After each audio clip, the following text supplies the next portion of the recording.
सोबत असेल जाणीव। रोखोक बातम्यांसाठी पाहत राहा जाणीव मराठी। होऊ द्या जाणीव। लाईक करा, शेअर करा आणि सबस्क्राईब करा आपल्या हक्काचे चॅनल जाणीव मराठी।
आदर आलेला आहे हे लक्षात घे। ते एक नक्कीच लोकांमध्ये तुझ्याबद्दल तो बदल घडलाय आणि बाकीचं ठीक आहे। म्हणजे तू आता म्हटला किंवा यंदा सामदाम दंडभेद सगळ्यांना, पण एक तर नक्की सांगतो, आता अगदी जुनं उदाहरण द्यायचं म्हटलं गोपाळ अवताडे हर्षल रुपया खर्च करत नव्हते, बरोबर आहे की नाही? स्वतः पायजामा किंवा पॅन्टवर करून गटार उपसायचे, रुपये न खर्च करता अनेक वर्ष ते नगरसेवक झाले। म्हणजे त्यावेळेला पावसाळ्यात मारत होते। मग तू काळजी करू नको, जे थोडंफार असं वाटतं किंवा निवडणुका म्हणजे पैशाचा खेळ झालाय, पण सगळीकडं असं नसतं। काही ठिकाणी होत असेल किंवा काही ठिकाणी होतं, पण जिथं काम करणारा माणूस प्रामाणिक आहे आणि लोकांसाठी प्रामाणिकपणे झटतोय तिथं सर्वसामान्य मतदार जो आहे हा त्याच्या मागं नक्कीच उभा राहतो। ही वस्तुस्थिती आहे। ठीक आहे, निवडणुका सध्या खर्चिक झाल्यात हे पण तेवढंच करायचं तुझं म्हणणं जे, पण नक्कीच तुझ्या कार्याची किंवा तू जे वेळ दिलाय, तुझी जी काही मित्रांबरोबर आणि आता वडीलधाऱ्यांबरोबर तुझी काय बांधणी करत आलाय याची नक्कीच तुला योग्य पद्धतीनं पोचपावती मिळेल। शेवटी मी निर्णय घेणाराने निवडून देणारी ही समोर आणि बाहेर उभी असणारी सगळी आहे। मला एकट्याला जर सगळ्यांच्या मताचा अधिकार असता तर वेगळी गोष्ट आहे। मत सगळे त्यांनी निवडून त्यांनी द्यायचे आणि नक्कीच ज्या जिद्दीनं ज्या उत्साहाने ज्या आहे मध्यंतरी आता तुझं एवढं आजारपूर तुला आलं त्या ह्याच्यातनं तू बाहेर पडला आणि कामाला लागला, ही पण काय सोपी गोष्ट नाही किंवा साधी गोष्ट नाही। कारण त्याला म्हणजे थोडं विचित्र जे झालं होतं त्याला कुणाला असं हे काय म्हणायचं लाखोंमध्ये कुणाला तरी असं काहीतरी होतं, लाखातला एक तू साताऱ्यातच सापडला बरोबर। त्या काय ते व्हायरल किंवा जे काय होतं जे काय झालं जाऊ दे, म्हणजे तो एक प्रसंग तुझ्या आयुष्यातला घडून गेला, पण तू त्यातनं बाहेर पडला आणि परत एकदा तू उभारी घेतोय, चांगली गोष्ट आहे। पण मला मी तुला काय सांगण्यापेक्षा एवढं शेखर कोटावळे मामा इथं आहेत, मामाने मोनींची काय ढिगभर निवडणुका पार पाडल्या, आता तर ते काय गिनीज बुक मध्ये जाणार आहे। अध्यक्षांना म्हणून तुमच्याबरोबर माझं पण नाव घ्या, तुमचं इतके वर्ष निवडणुका पार पाडायला होतं म्हणून। पण हे काय की आज सगळ्यांना अनुभव आहे, तुला पण या घराला वडिलांचं म्हणजे सगळ्यांबरोबर संबंध आहेत हे आहे आणि मित्रपरिवार तू चांगला जोडलाय। म्हणजे मला एक नक्कीच मनापासून समाधान आहे की तू एवढ्या ठामपणे बोलला की व्यवसाय वगैरे करून मी आर्थिकदृष्ट्या आता सगळं नीटनेटकं केलं, हे महत्वाचं आहे। घरात बाबांसाठी बाहेर करायचं आणि घरात आल्यावर आईच्या आणि बायकोच्या शिवाय खायचे कुठे गेला होता ते नाही. तू एवढं तुझ्या जिद्दीनं आणि तुझ्या कष्टानं जे काही तू केलंय तू मिळवतोय तेवढं ठामपणे बोलू शकतो. तुझ्या आवाजातच लक्ष येते की हाय म्हणजे नुसतं मोकळं तू बोलत नाही. माल जो आहे तो घरात आणून लक्ष देते. नक्कीच फक्त आता एकच आहे, नगरपालिका नेमक्या कधी लागतात हे अजून जरा आता तरी विषय, त्यात परत नवीन काय होतंय का. आता अशी चर्चा आहे की आपला एक प्रभाग आपल्या सगळ्यातला एक कमी होईल. एक प्रभाग कमी झाला की सगळ्या वॉर्डची पुनर्रचना होणार. वॉर्डची पुनर्रचना झाली की रिझर्वेशन परत सगळ्या वॉर्डचे पडणार. अशी सध्या जरा विचित्र एकंदर अवस्था आहे. त्यामुळे नगर निवडणुका महिन्या 2 महिन्यात लागतील का नोव्हेंबर डिसेंबर नंतर लागतील काहीच आपण सांगू शकत नाही. म्हणजे मी पण आमदार असून किंवा आता भाजपचं सरकार असून पण मी तुला सांगू शकत नाही किंवा कुणाला पण सांगू शकत नाही की किती दिवसात निवडणुका लागतील. त्यामुळे थोडं तेवढंच आदांतरी आहे. बाकी काम करत राहा आणि म्हणजे समाजामध्ये वावरणाऱ्या, समाजामध्ये राहणाऱ्या आणि समाजामध्ये मग विकास कामं असू दे. आता जसं तू काय द्यायचे सत्कार वगैरे घेतले, बचत गटांचे वगैरे, म्हणजे जो लोकांमध्ये राहतो, भले एखाद्या निवडणुकीत अपयश येतं पण जो लोकांमध्ये राहतो त्याला समाज उचलून घेतल्याशिवाय राहत नाही ही वस्तुस्थिती आहे. काही जरी वर खाली झालं, कारण शेवटी प्रत्येकाच्या आयुष्यामध्ये प्रत्येकाच्या ज्यामध्ये वर खाली असते. काही कुणाचे आयुष्य सारखं वर जाणार नसते. कधी ना कधी तो ग्राफ खाली पण येतो, कधी वर जातो. त्यामुळे ती तयारी आपण मानसिक ठेवायची. पण एक आहे की अपयश आल्यानंतर जे शिकायला मिळतं ते यश असताना किंवा सारखं यश मिळत राहिलं तर ते शिकायला मिळत नाही, हे तेवढंच खरं आहे. आणि आईंच्या निवडणुकीमुळे तुला पहिल्या त्याच्यामध्ये तुला कळालं किंवा आपण कुठं कमी पडलो किंवा कुठं चुकलो किंवा आपल्याकडनं अजून काय सुधारणा झाल्या पाहिजेत. मी पण पहिल्या निवडणुकीला उभा राहिलो, मी पण तुला सांगितलं किंवा मी पण पहिली विधानसभा पडलो. महाराज एवढे असून पण सगळं हे असून पण म्हणजे त्या निवडणुकीत तर भाऊसाहेब महाराज लोकसभेला उभे राहिले त्यावेळेला साताऱ्यातनं महाराजांना मला वाटते 35,000 का 38,000 लीड होतं आणि 4 महिन्यातच विधानसभा झाली. त्या याच्यामध्ये 10,000च्या यानं मी पडलो. म्हणजे एवढा 4 महिन्यामध्ये लोकांमध्ये बदल होऊ शकतो, सगळं होऊ शकतं. म्हणजे लोकांची हे कसं म्हणजे मतदार विचार करेल काय कुठल्या वेळेला ते आपण अजिबात सांगू शकत नाही. पण काम करत राहायचं, लोकांच्या अडीअडचणी, समस्या, प्रश्न हे वेळोवेळी मांडायचे, प्रशासनापुढे न्यायचे. कारण शेवटी प्रशासन हे आपल्या ह्याच्यामध्ये काम करत असतं आणि प्रशासनाला वेळोवेळी लोकांचे जे प्रश्न आहेत त्याची जाग आणून देणं गरजेचं असतं. आणि म्हणून त्या पद्धतीनं तू कार्यरत राहा. तुला नक्कीच मी सांगू शकतो की या सर्वांच्या, मी तर आहे तुझ्या बरोबर, त्याबद्दल दुमत नाही, पण हे सर्व जे तुझ्या बरोबर प्रभागातले जे आहेत त्या सगळ्यांच्या माध्यमातून तुझ्या कामाची तुला योग्य पद्धतीनं पोचपावती मिळेल एवढं एकदा हर्षलला वाढदिवसाच्या हार्दिक शुभेच्छा देतो. आणि असंच त्यानं आज जे ज्या पद्धतीनं त्यानं कॉन्फिडन्स मिळवलाय आणि घरामधलं म्हणजे जेवढं, कारण माझं नेहमी असतं की आधी घरचं बघा, म्हणजे किंवा आता मुलं जी कॉलेजला शाळेला आहेत त्यांना आम्ही आता फिरतो किंवा आता ती रील्स बघून पोरांना वाटतं की आमदार नगरसेवक झाले की काय तर लय भारी असतं, गाड्या बिड्या घेऊन फिरतो. ते तसं नाही, गाड्या फिरवायला खर्च करायला लागतो. कसं आहे, मुलांनी हे त्या वयातल्या मुलांनी लक्षात घेतलं पाहिजे की आधी शिक्षण महत्वाचं आहे. आपण आज ज्या वयात आहे शिकलो नाही, वेळच्या वेळी जर आपण ग्रॅज्युएशन वगैरे या गोष्टी केल्या नाही तर पुढे जाऊन आपल्याला पश्चाताप 100% होतो किंवा आपण कुठेतरी कमी आहे किंवा कुठेतरी आपण हे ज्या त्या वेळेला करायला पाहिजे होतं.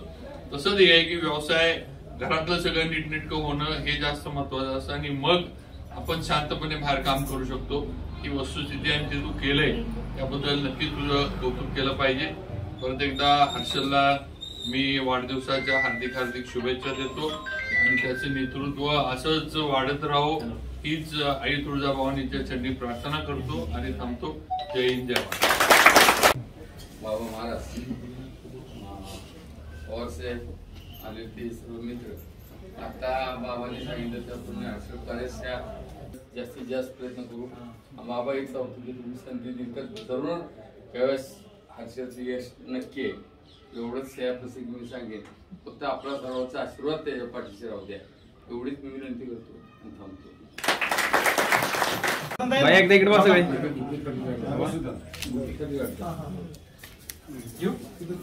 हो.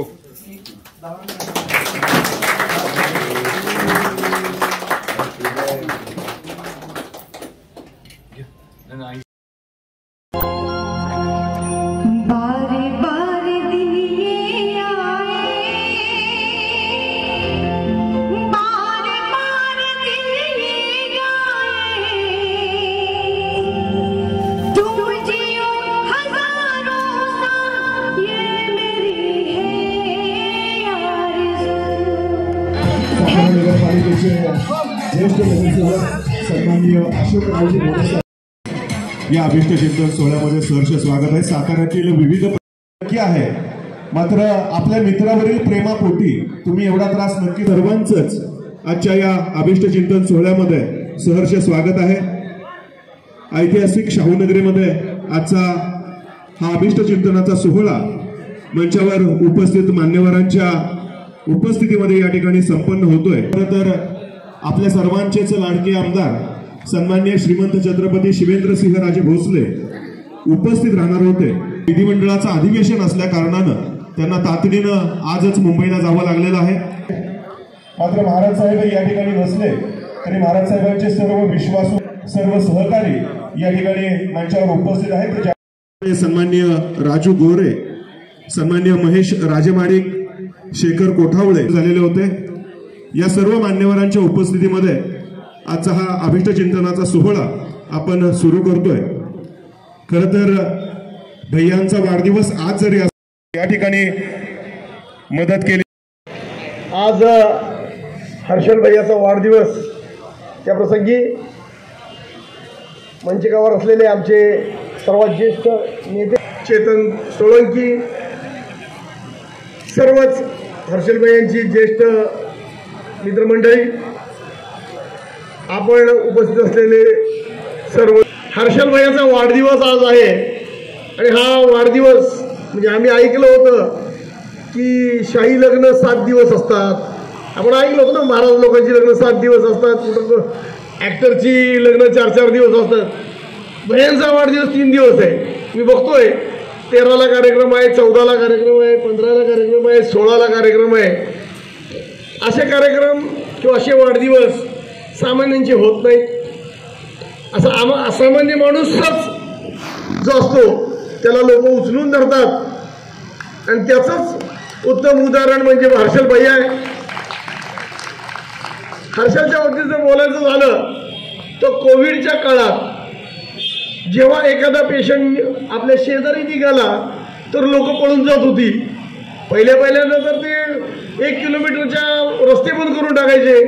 नंतर तो मिनी कंटेनमेंट झोन झाला आणि थोडं भाग बंद करायला लागले. पण अशा परिस्थितीत ज्यांच्याकडं पेशंट झालाय त्याचे घरचे सुद्धा बघत नव्हते.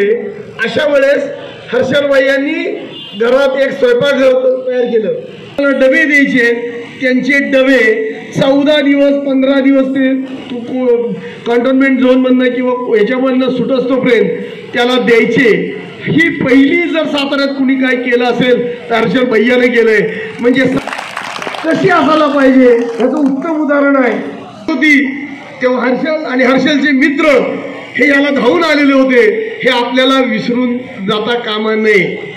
दुसरी गोष्ट, जिथं अडचण असती बघितलंय तिथं वेळ प्रसंगी तो वादाच्या याला पण येतो. आम्ही त्याला मोरे साहेब आम्ही त्याला शांत करतो. हर्षल चिडायचं नसतं, प्रत्येक गोष्ट होत नसती, आपल्याला करावी लागती.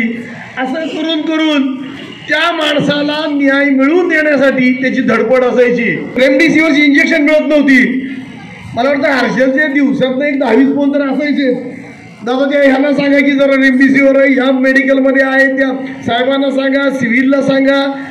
त्या लोकांना रेमडेसिवीर मिळवून देणं, त्या लोकांना जिथं ॲडमिट करायला लागतंय, ज्याला कॉट मिळत नव्हत्या त्यांच्यासाठी धडपडायचं. आणि त्याच्यावर त्यानं कहर केला. विक्रम पवार सभापती आणि चेतन सोळंकींना एक नवीन हॉस्पिटल उघडायला लावलं आणि तिथं ते लोक पाठवायला सुरुवात केली. म्हणजे मला सांगण्याचा उद्देश असा आहे की जेव्हा एखादा सामाजिक कार्यकर्ता मनापासून झटतो तेव्हा त्याला रस्ता सापडतो, आणि हे सगळा रस्ता कुणासाठी करतो तर आपल्या या जवळच्या लोकांसाठी की ज्यांना कुठेतरी सुविधा मिळाल्या पाहिजेत. आता आज बघितलं तर मला वाटतं की ती बुद्धिबळ स्पर्धा, कराटे स्पर्धा, दोन्हीचा मला संगम कळला नाही. मी माझ्या डोक्यानं लावला, राजकारणात येतोय, बुद्धिबळ पाहिजे आणि आया बहिणींची सेवा करण्यासाठी किंवा त्यांना सपोर्ट देण्यासाठी कराटे पाहिजे, म्हणून त्यानं त्या दोन स्पर्धा घेतल्या असाव्यात. दुसरी छत्री वाटप आहे, त्यानंतर मला वाटतं अनाथ विद्यार्थ्यांना वाटप केलेलं आहे. मी त्याला विचारलं हे नक्की काय, म्हणजे काय कामाचं स्वरूप मला कळत नाहीये. तू मेळ्याला वाटतोय, परळी करत वाटतोय? नाही दादा म्हणले, ज्या ठिकाणी सांगितलं लोकांनी मला की या गोष्टी पाहिजे आहेत त्यांच्यासाठी म्हणून माझ्या मित्रमंडळींनी हा घाट घातलेला आहे. म्हणजे त्याची मित्रमंडळी आणि तो त्यांची दूरदृष्टी ही निश्चित वाखाणण्याजोगी आहे. हे सगळं करताना आपल्या मुलाला, पुतण्याला, काय असेल त्याला आपल्याला कुठेतरी संधी द्यायची आहे. येणाऱ्या नगरपालिकेच्या निवडणुकीसाठी तो इच्छुक आहे. महाराज साहेब त्यांचा विचार करतील हे मी सांगतो की महाराज साहेब सगळ्यांचाच कल घेणार आहेत, तुम्हा सगळ्यांचा, आणि त्यानंतरच तिकिटाचं वाटप होणार आहे. पण निश्चित तुमचं प्रेम असंच अखंड हर्षदवर राहू दे आणि निश्चित पुढच्या काळात तो काहीतरी भव्य दिव्य करून दाखवेल याची आम्हा सगळ्यांना खात्री आहे. मी त्याला वाढदिवसाला, त्याच्या भावी आयुष्याला शुभेच्छा देतो आणि थांबतो. जय हिंद, जय महाराष्ट्र. माजी नगरसेवक महेश माडिक, हर्षल मेहतांच्या हर्षल चिकनेच्या वाढदिवसासाठी आपण सर्वजण उपस्थित राहणारे सर्व महिला वर्ग, मित्रमंडळी, उपस्थित बंधू आणि भगिनींनो, आज हर्षल हा एक सामाजिक कार्यकर्ता, तर एक चांगला कार्यकर्ता साताऱ्यामध्ये आपल्या मिळालेला आहे. कारण त्याच्या माध्यमातून ज्या वेळेला जे 2 वर्ष आपल्यावर जे संकट आलं होतं त्या संकटाच्या काळात त्यानं कोरोनामध्ये भरपूर गोरगरीब, इतर पेशंट यांना चांगली मदत केली आणि त्यांना सहकार्य करून कसं लवकरात लवकर बरं करता येईल यासाठी त्यानं भरपूर प्रयत्न केले होते. तसाच हर्षल असंच काम आपलं समाजकार्यामध्ये राहावं आणि या समाजाची सेवा करण्याची आपल्याला परत एकदा संधी मिळावी या प्रसंगी आज जे आपण आत्ता सांगितलं आमच्या अविनाश कदमांनी की अन्नधान्य किंवा जेवण तयार करून डबे देणं किंवा असे का बुद्धिबळाचे कार्यक्रम घेणं, हे सर्व कार्यक्रम घेत असताना हर्षल आज गेले 3 दिवस आपला वाढदिवस साजरा होतो आहे. त्याच्याऐवजी 8 दिवस व्हावा अशी एक माझी अपेक्षा आहे. आपण समाजासाठी आज वाहून घेतलेलं आहे, समाज आपल्या पाठीशी आहे, आपण सर्व समाजासाठी काहीतरी केलं पाहिजे ही जी आपली भावना आहे, ही भावना अशीच कायम राहावी अशी मी या प्रसंगी आपल्याला एक विनंती करतो. आणि आपल्या या वाढदिवसाच्या निमित्त मी आपल्या सर्वांच्या वतीनं शुभेच्छा देतो आणि माझे 2 शब्द संपवतो. जय हिंद, जय महाराष्ट्र. महिला बचत गटाच्या माध्यमातून स्वीकारतायत. मिसळसाठी सन्मानासाठी महिला बचत गटाचा सन्मान होतोय, ज्यांच्या नावामध्येच उत्कर्ष महिला आहे. या उत्कर्ष महिला बचत गटाचा सत्कार आणि सन्मान आजच्या या कार्यक्रमामध्ये केला जातोय.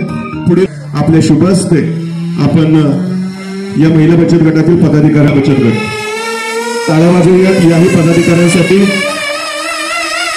शोभा कानडे, सीमा कानडे आणि स्वाती बचत गट, समर्थ महिला बचत गटाचे या ठिकाणी केला जातोय. सन्माननीय फिरोज, टाळ्या वाजवूयात याही सत्कारासाठी. या सत्कार समारंभानंतर मान्यवरांना बसण्याची मी विनंती करतोय. शिवाजी महाराज की, छत्रपती शिवाजी महाराज की. आवाज मित्रांनो, आवाज शिवाजी महाराज की.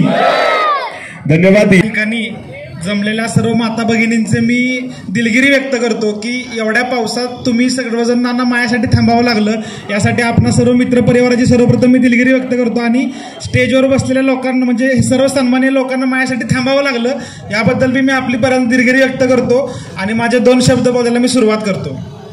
आज माझा वाढदिवसाच्या निमित्तानं एवढा पाऊस वारा असून देखील आपण एवढ्या सगळ्या मोठ्या संख्येनं जमलात, यासाठी आपल्या सर्वांसाठी एकदा जोरदार टाळ्या झाल्या पाहिजेत की आपलं माझ्यावरती इतकं प्रेम आहे की एवढ्या पावसात देखील आपण या ठिकाणी सर्वजण आलात. याबद्दल मी आपल्या सर्वांचे आभार नाही व्यक्त करणार.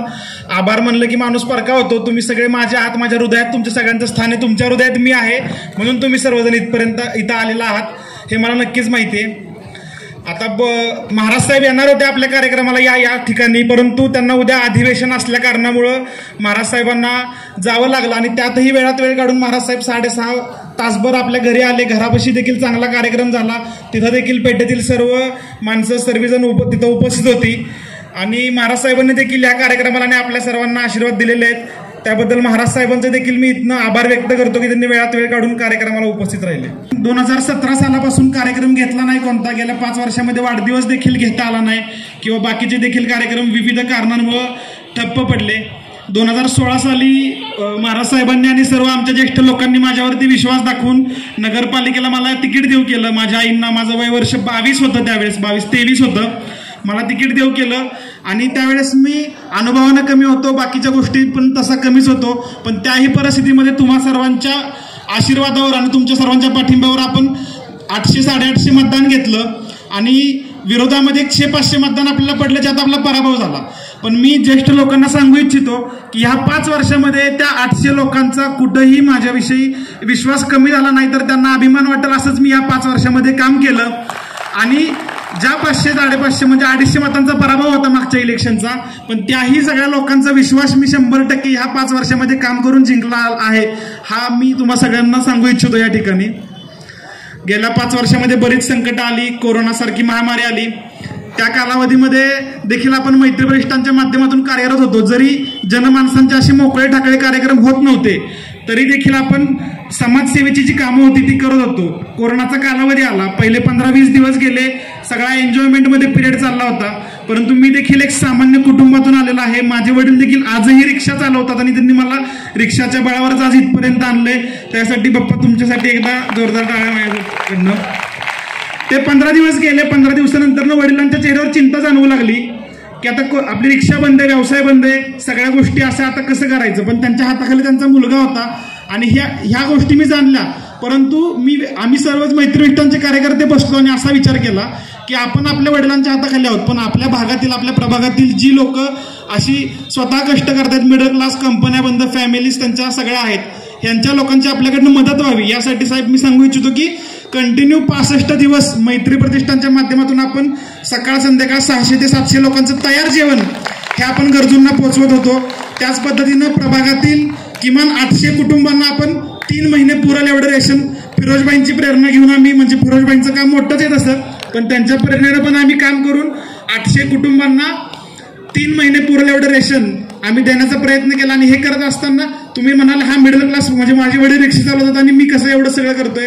स्वतःचा एक व्यवसाय या 5 वर्षामध्ये प्रस्थापित केला आणि तुम्हा सर्व मित्रपरिवाराच्या मदतीने लोकांची सेवा करण्याचा एक प्रामाणिक प्रयत्न मी 5 वर्षामध्ये केला.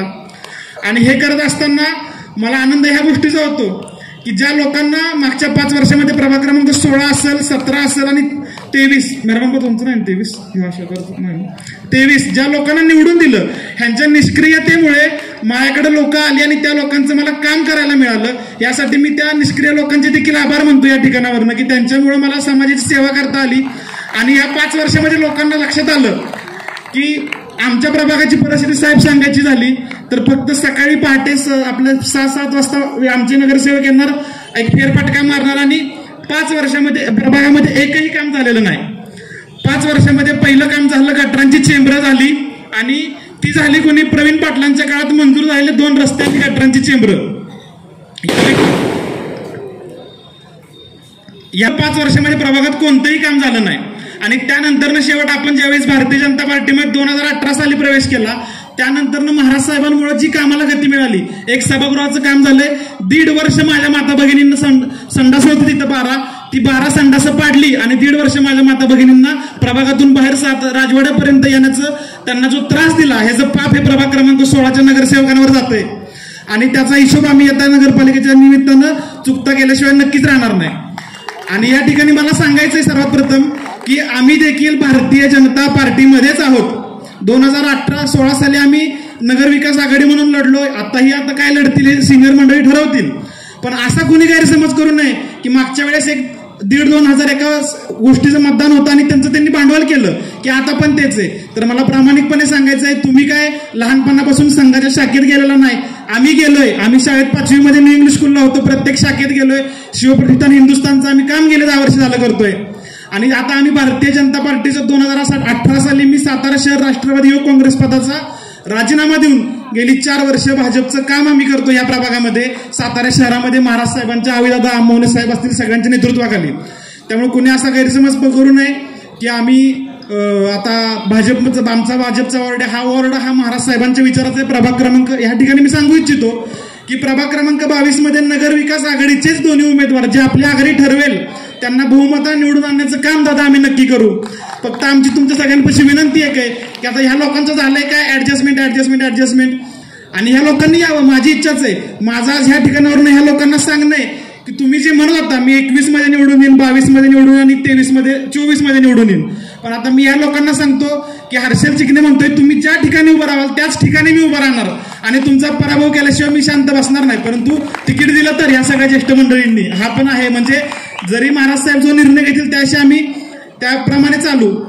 आणि दुसरी गोष्ट म्हणजे गेल्या 5 वर्षामध्ये दादा आमच्या प्रभागाचा 0 विकास झालाय. त्यामुळे जरा आता या वर्षी आमच्याकडे लक्ष द्या आणि प्रभागातली बरीच कामं आहेत ती जर तुमच्या माध्यमातून आविदादा असतील, आपले जयेंद्रदादा असतील, बागवान साहेब, फिरोजभाई, अशोक मोने यांच्या माध्यमातून मार्गी लावा. हीच मी सर्व माझ्या प्रभागाच्या वतीनं फक्त 16च नाही तर गेल्या वर्षीचा 17 आणि 13 नंबर ह्या प्रभागाच्या नागरिकांच्या वतीनं तुम्हाला विनंती करतो की आमच्याकडे लक्ष द्या.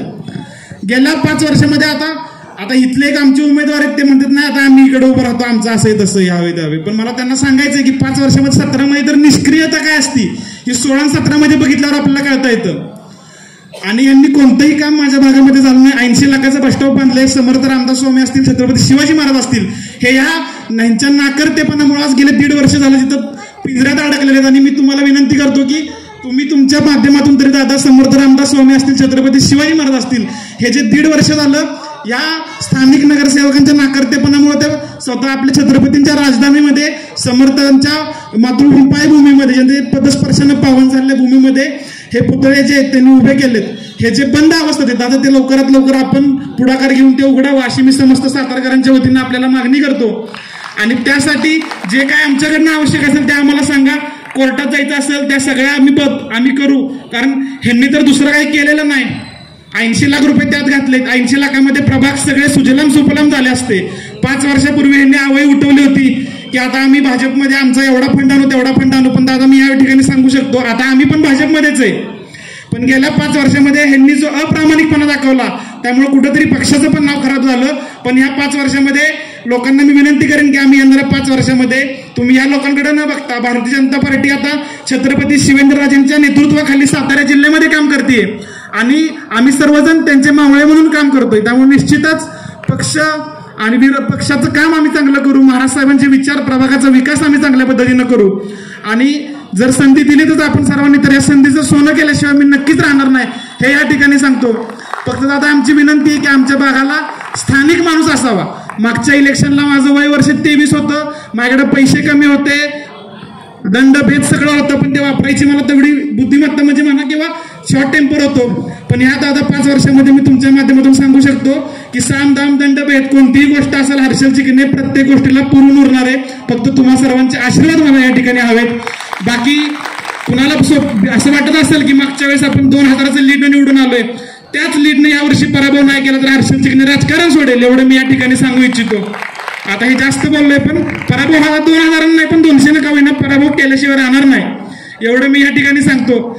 आणि आपण सर्वजण वेळात वेळ काढून पाऊस असताना पण आपण आला वारा असताना माझ्या माता भगिनी प्रभागात दादा त्या बऱ्याच जणी आल्या होत्या पण पावसामुळे गेल्या मित्र पण त्यांचंही प्रेम आहे. तुमच्या सर्वांचं प्रेम मी विसरू शकत नाही की गेल्या 5 वर्षांनी मी दादा मध्यंतरी 1 वर्ष 9 महिने मी झोपून होतो. मला चालता येत नव्हतं. त्या 9 महिन्यामध्ये माझा प्रत्येक कार्यकर्ता फोडण्याचं काम या लोकांनी प्रयत्न केले, पण त्याला यश आलं नाही. जे काही केले ते पण मी माझी कमतरता समजतो, का तर 9 महिने मी झोपून होतो आणि मी त्यांच्या अशा अपेक्षांना तिथं खरा उतरवलं नाही. पण जे माझ्याबरोबर राहिले मागच्या या माझ्या कठीण प्रसंगात, ज्या महिन्यात मला चालता येत नव्हतं, म्हणजे मला डॉक्टरांनी सांगितलं होतं की तू चालू शकत नाही, आणि अशा वेळेस माझ्या पेटेतील माझ्यावर विश्वास दाखवून तुमच्यासारखी माणसं जी माझ्याबरोबर राहिली, या सर्वांचं मी कधीही ऋण फेडू शकणार नाही. खास करून माझ्या पेटेतील जी मुलं आहेत, तुमच्याविषयी काय बोलू आता, म्हणजे करण, श्री, समीर, आता कुणाकुणाचं नाव घेऊ इथं, कुणाचं तरी राहील प्रत्येकाचं, पण आता सगळ्यांचं धरून चाला की मी ह्या तिघांच्या नावात सगळ्यांची नावं घेतली आहेत.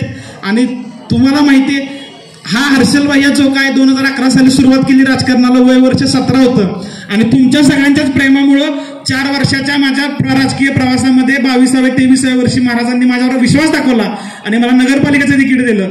आणि त्यातही तुम्हा मतदारांनी माझ्यावरती विश्वास दाखवला. 800-850 मतदान, म्हणजे मला काय असतं इलेक्शन हे माहीतच नव्हतं. फक्त आपले चांगलं काम करायचं, लोकांच्यात जायचं. आणि मागच्या वेळेस जे झालं, नगर विकास आघाडीचा उमेदवार आपल्या प्रभागात 2 निवडून आले असते, पण यांच्या विश्वासघातानं ज्या व्यक्तींची शिफारस मी केली महाराज साहेबांकडे की महाराज साहेबांना आपण तिकीट देऊ, माझं वय वर्ष कमी आहे, परंतु यांनी आमच्या पाठीत खंजीर खुपसण्याचं काम केलं. त्यामुळं मी आपल्याला विनंती करतो की मी या लोकांसमोर कधी ऍडजस्टमेंट करू शकत नाही, की मागच्या वेळेस त्यांच्यामुळं वहिनी साहेबांचा पराभव व्हायला कुठेतरी कारणीभूत होती, कारण या लोकांवरती विश्वास दाखवायचं काम आपण करत होतो, फक्त यांना गडबड झाली होती. आणि या 5 वर्षाचा आणि मागच्या ज्या अविकसितपणाचा जो प्रभागाचा विषय असेल, असंख्य विषय आहेत माझ्या प्रभागातले, विकास नावाची गोष्ट नाही. ज्या लोकांना आश्वासनं दिली, तुम्हाला कामाला लावतो, ह्याव करतो, त्याव करतो, असल्या गोष्टी नाहीत. दादा मला संधी दिली, तुम्ही साहेब, मोने साहेब मला संधी दिली, तर मी सांगू इच्छितो की आम्ही प्रत्येक प्रभागातलं, माझ्याकडे रोड मॅप आहे, आम्हाला काय करायचंय मी हे सांगेन. यांच्याविषयी मला बोलायचं नाही. आता इथनं पुढे मी यांच्याविषयी कुणाविषयी बोलणार नाही. मला जे काय करायचंय माझ्या प्रभागासाठी, माझ्या लोकांसाठी, मी ते सांगणार, आणि ते घेऊन मी इथनं पुढे 4 महिने तुमच्या दारात येईन. जर आमच्या सिनियर मंडळींना, छत्रपतींना योग्य वाटलं आणि तुमचे आशीर्वाद सगळ्यांचे लाभले, तर नक्कीच मागच्या वेळेस जो गुलाल आपल्याला लागला नव्हता, तो यावेळेस नक्कीच आपल्या प्रत्येक कार्यकर्त्यांच्या खांद्यावरती गुलाल असेल, याची मी तुम्हाला ग्वाही देतो. आणि मी कुठंच कमी पडणार नाही हे मी तुम्हाला सांगू इच्छितो. एवढंच बोलतो आणि माझे 2 शब्द थांबवतो. आपल्या सर्वांचं फार मिरुनी राहीन की आपण एवढ्या पावसात पण आलात. एवढंच बोलतो आणि थांबतो. जय हिंद, जय महाराष्ट्र. लहान आहे, खूप पल्ला अजून त्यांना गाठायचा आहे. तुमच्या सगळ्यांची साथ, सोबत, सहकार्य, आशीर्वाद, प्रेम जर राहिलं तर नक्कीच भैया तुम्ही जे स्वप्न पाहिलेलं आहे ते पूर्ण होईल असा आशावाद या ठिकाणी व्यक्त करतो. या ठिकाणी मगाशी एका महिला बचत गटामध्ये सहभागी व्हावं अशी विनंती. टाळ्या वाजवूयात या सत्कारासाठी. या ठिकाणी सन्मान्य निशिकांतजी पिसाळ बाबा जरा फोटोसाठी निमित्ताने या ठिकाणी शैक्षणिक साहित्याचं वाटप आणि वितरण केलं जाते. टाळ्या वाजवूयात या सुंदर उपक्रमासाठी. शालेय विद्यार्थ्यांना जरा म्युझिक थांबवा. यानंतर आपण भैयांचा वाढदिवसाचा कार्यक्रम स्टेजवर साजरा करणार आहोत. आणि या सन्मान्य मोने साहेब, सन्मान्य अविनाशच्या उपस्थितीमध्ये आणि कुटुंबातील मान्यवरांच्या उपस्थितीमध्ये या ठिकाणी केक कापला जातोय. बर्थडे सॉन्ग डीजे जर आपल्याकडे तयार या ठिकाणी उपस्थित झालेला आहे. प्रथमेश शिंदे, सूरज जागळे, प्रथमेश शिंदे, सन्माननीय अशोक बापू गायकवाड आपण देखील या ठिकाणी उपस्थित आहात.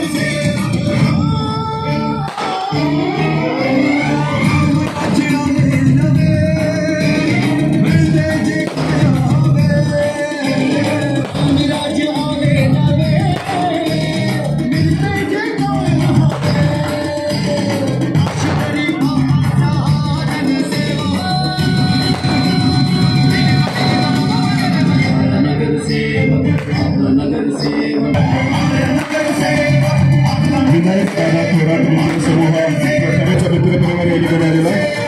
अभिषेक शेडगेकर, मंगेश बडेकर, अभिषेक चौगुले, ओंकार ढाणे, निखिल वाघमारे, प्रथमेश सोळसकर या ठिकाणी उपस्थित झालेला आहे. अभिजित बाल आजच्या अभिष्ट चिंतन सोहळ्यामध्ये सहर्ष स्वागत आहे. जे मार्गदर्शक, आधारस्तंभ सातारा रिपब्लिकनचा चेहरा म्हणलं की त्यांच्याकडे बघितलं जातं. साताराच नाही तर संपूर्ण पश्चिम महाराष्ट्राचा गोरगरिबांचा कैवारी ज्यांना न्याय देण्याचं काम करतात असे आदरणीय अशोक बापू गायकवाड या ठिकाणी उपस्थित आहेत. बापूंचं कायम मला सहकार्य असतं. प्रत्येक अडचणीच्या प्रसंगी अशोक बापू असतील, आप्पा असतील, सचिन वैदंडे असतील आणि संपूर्ण आरपीआय शहराची जिल्ह्याची टीम आमच्या मागे उपस्थित असते. बापू आपलं सहर्ष स्वागत करतो आणि आपले आभार मानतो. प्रवाहीवरनं एवढा वेळात वेळ काढून माझ्यासाठी आला. बापू खरंच थँक्यू.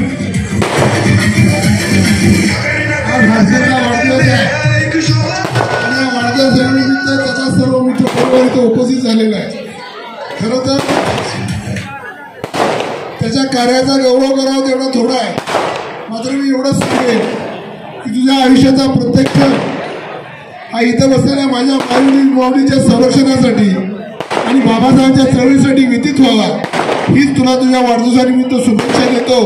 आणि एवढंच लक्षात ठेवायचं की आपल्याला दिलेली बाबासाहेबांनी आणि परमेश्वरांनी दिलेली ताकद ही इथल्या छत्रपती शिवरायांच्या विचारानं महात्म्याच्या संरक्षणासाठी घालावी आणि गरिबाला हात देत जिथं कमी तिथं आम्ही भूमिका बजावत अशा त्या पुढच्या काळात आपण काम करावं एवढीच आपल्याला या प्रसंगी.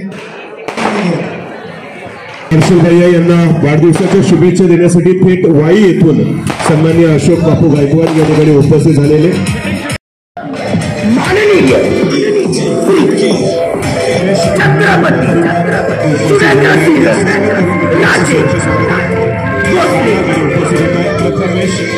प्रथमेश भाऊ सोळस्कर या ठिकाणी आलेला आहे. संतोष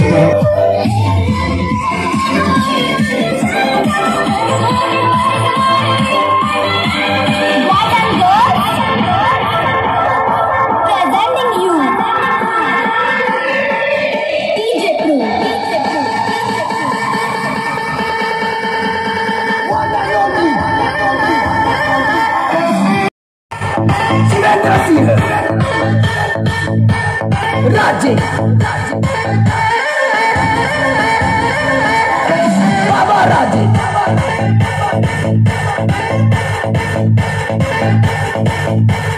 छत्रपती सुरेंद्र सिंह राजे राजे नाद करायचा नाही आमच्या गाण्या वागाचा. That's the way we like to fuck.